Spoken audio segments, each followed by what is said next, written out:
It's wonderful. Hi, everyone. This is Dr. Amigues, your friendly rheumatologist from On Average MD. This is another episode of Rheumatology 101. And today we're starting with a series on pseudogout because I've realized that there's not a lot out there about what pseudogout is. So we're going to talk about what if pseudogout. The next time we'll do how we diagnose, and maybe we'll put it with how we treat it, and maybe a third version with how we treat it. But pseudogout is also known as CPPD, or calcium pyrophosphate deposition disease. Okay, so we can either say pseudogout or CPPD. If you really want to say calcium pyrophosphate deposition disease, go for it. I think it's just too long. I don't think I know any rheumatologist that does that. But yeah, what is CPPD? What is pseudogout? And what's the difference? So number one, the reason why we call it pseudogout is that it looks a lot like gout. So gout and pseudogout are both crystal arthropathy, in the sense they are inflammatory arthritis. And they basically are both if you look at the synovial fluid. So, when you have the joint, there is some fluid around the joint. That's absolutely normal. That is how it moves. If you were to put a needle and look at the fluid under the microscope, even though it could look exactly like gout, like the presentation, what you would look is that they have crystals that are CPPD crystal, pyrophosphate calcium. And so let's talk a little bit about how it presents and what it is. So it is an inflammatory arthritis. So what I mean by that is that it's going to be an arthritis that's worse when you're not doing anything, that it's an arthritis with some swelling associated. You have some warmth, you have some redness, you have some severe pain of the joint that are affected. And it is associated with some morning stiffness. So remember when you have to do this and you're like, I feel like I have to wake up in the morning and move myself before I'm doing good.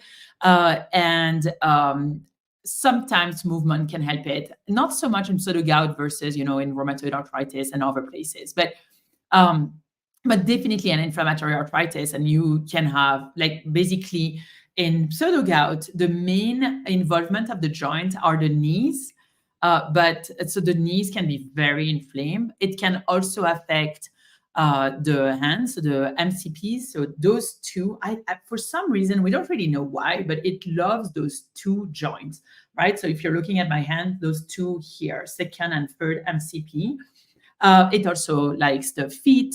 And then really intriguingly, there are some, it can basically involve all the joint, but it can also involve the spine, and it can cause quite a bit of issues. And it's pretty hard to make a diagnosis of what's going on in the spine and usually what happens is that you do an imaging of the spine and then you see the calcium deposit, and that is how you make the diagnosis. And it's actually very cool when you can make the diagnosis from a rheumatology standpoint. I don't think it's cool as a patient, but from a rheumatology standpoint, it's quite interesting. It's always quite intriguing to make that diagnosis because of the spine involvement.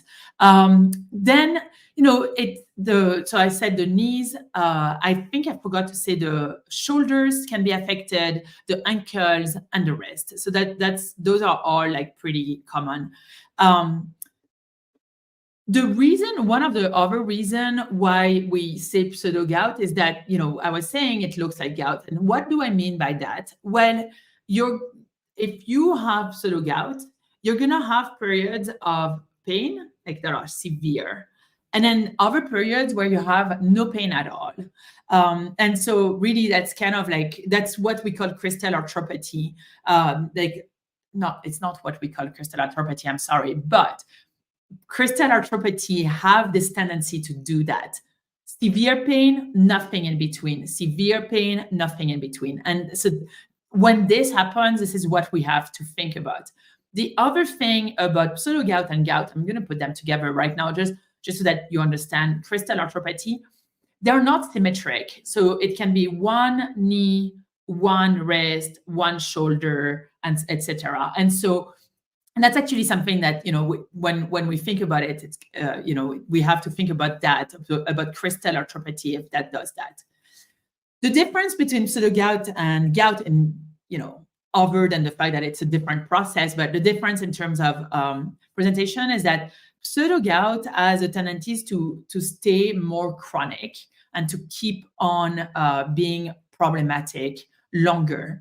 Versus gout, more up and down and up and down and up and down. The other thing with pseudogout is that it's not related to anything of like any of the food that you're taking.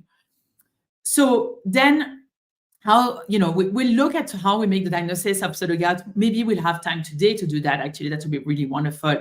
But one thing that I want to be clear is the fact that you can have pseudogout for many reasons. So CPPD.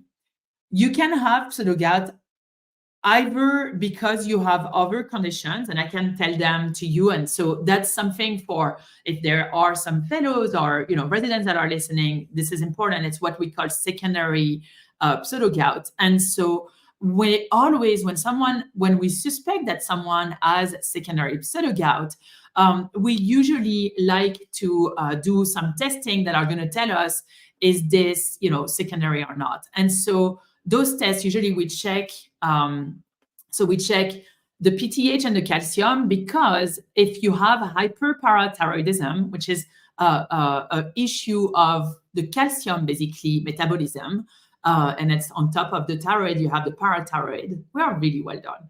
So we have the parathyroid. And so those parathyroid can be overactive for many reasons. So, for example, if you have kidney disease, you can have hyperparathyroidism, and that's just a mechanism of trying to get in balance, and you're not. And so then that can cause that. So someone that has renal failure can have both gout and pseudogout as well. So you're going to check the calcium, the PTH, so the calcium level, the PTH, because you want to make sure. And that's kind of cool when you have a diagnosis of pseudogout, that helps you make a diagnosis of a parathyroid issue. So it's always very rewarding from a physician standpoint, and great for the patient because we can take care of it. And we like to do TSH for the thyroid, although honestly, I've never really seen an association, but in some books it's written. Iron level and the ferritin level, because there is a disease called hemochromatosis. So hemochromatosis can lead to pseudogout. So hemochromatosis is an issue of the iron that basically, it's actually probably more of an issue of the liver, but basically you have too much iron. And, as you may know, the liver is actually where there is the most reserve of iron, which is why if you are iron deficient, we recommend to eat liver in France. I recommend to eat liver here too if you are not vegetarian or vegetarian. And if you are iron deficient, and because it has a ton of iron. That is, any meat has more iron, that's the blood and all this, and then the liver has even more iron. Well, and so hemochromatosis is a genetic disease that is actually quite much more common than we would think. And one of the issue, in addition to being a problem for the liver and for the blood in general, is that it can actually cause this pseudogout and cause deposit of calcium that leads to inflammatory arthritis. So that's, something that we like to look at. And so those are the main things. Some people recommend to check a magnesium. Again, I check it, but I've never seen it being a problem for my patients. And basically, if all of this is normal, then you have to say, well, this is a primary pseudogout. And so that's basically what we're going to look at. I'm realizing that it's 9 minutes 28 into the live. And so, and I also realized that I forgot to tell you a case. So I'm just gonna jump in and tell a case now, and then we'll just close this live for today. And I'm just gonna say hi. So hi, Dr. Una. It's such a pleasure to see you. Hi, Louise, and hi, Really Med Writer. I really wonder what your work is. That sounds really awesome. So just to finish with a case, since I think that those cases are always good. So I had a patient that had inflammatory arthritis. So pain that was pretty clearly inflammatory, worse in the morning, associated with morning stiffness, with swelling of the joint, a ton of swelling of the joint. And at first, she was diagnosed with seronegative rheumatoid arthritis, right? Because it was actually pretty symmetric in her case. And she had synovitis, which is inflammation of the synovium.